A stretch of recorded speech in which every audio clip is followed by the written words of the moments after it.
Hello दोस्तों, मैं सुरेंद्र कुजूर आप सभी का स्वागत करता हूं कुजूर टीचिंग सेंटर के यूट्यूब चैनल पर।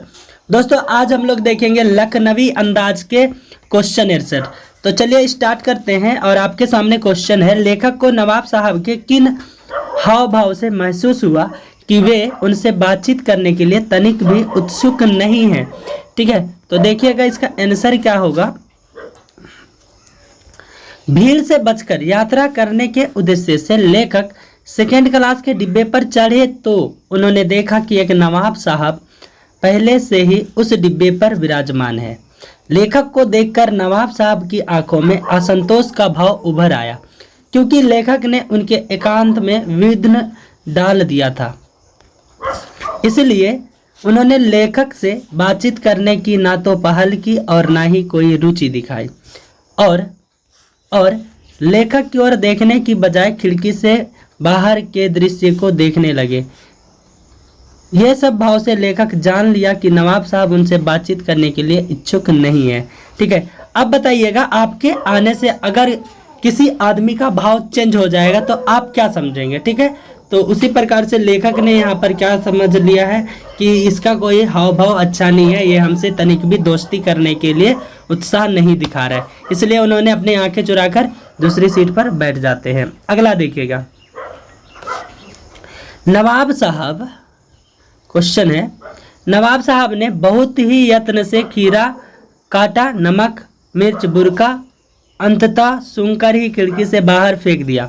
उन्होंने ऐसा क्यों किया होगा? उनका ऐसा करना उनके कैसे स्वभाव को इंगित करता है? तो आंसर देखिएगा, नवाब साहब ने बहुत ही जतन से खीरा काटा, उसमें नमक मिर्च बुरका और अंततः सूंघकर ही खिड़की से बाहर फेंक दिया।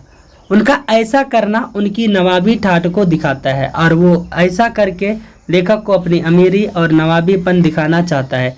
लेखक के अनुसार उनका ऐसा करना व्यवहारिक खोखलेपन की ओर संकेत करता है। ठीक है, जब नवाब साहब ऐसा करते हैं तो वो अपने आप को दिखाना चाहते हैं कि देखो हम क्या है, अमीर हैं और हम आपके गरीब लोगों के जैसे नहीं खाते हैं। ठीक है, तो लेखक ऐसा मानते हैं जो लोग दिखावे की जिंदगी जीते हैं वो क्या है, वास्तव में खोखलेपन है, उसके पास तो कुछ नहीं है और बस दिखाते हैं। रियल लाइफ में भी आप देखते होंगे, जिसके पास धन दौलत रहेगा वो कभी भी है ना ये वो डींग पतरा नहीं मारता है, लेकिन जिसके पास नहीं रहता है वो बहुत ही डींग पतरा मारते हैं। ठीक है, और दिखाते हैं मेरे पास ये है, मेरे पास वो है, ऐसे करते हैं। ठीक है, वही चीज लेखक बोलते हैं, ऐसा करना उनके व्यवहारिक खोखलेपन की ओर संकेत करता है, रियल में उसके पास कुछ नहीं है।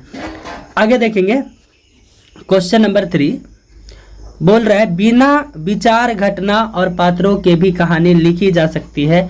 यशपाल के इस विचार से आप कहाँ तक सहमत हैं?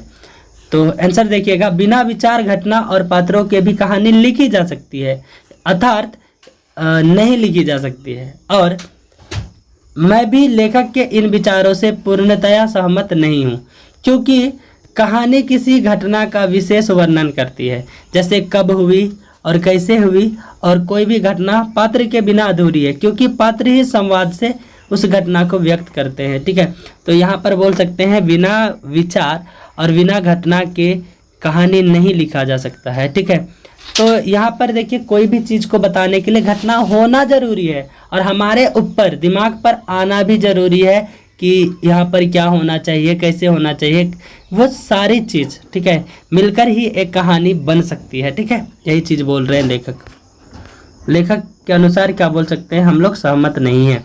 आप इस निबंध को और क्या नाम देना चाहेंगे?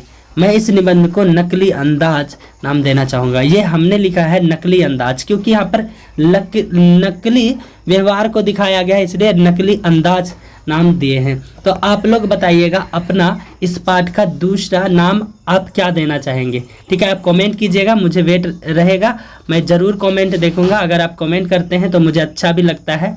ठीक है, और आज के लिए इतना ही। और आपको हमारा वीडियो कैसा लगा? अगर आपको अच्छा लगा तो एक लाइक कीजिए, और अभी तक चैनल को सब्सक्राइब नहीं किया है तो चैनल को ज़रूर सब्सक्राइब कीजिए। हम लोग मिलते हैं अगले वीडियो में, तब तक के लिए धन्यवाद।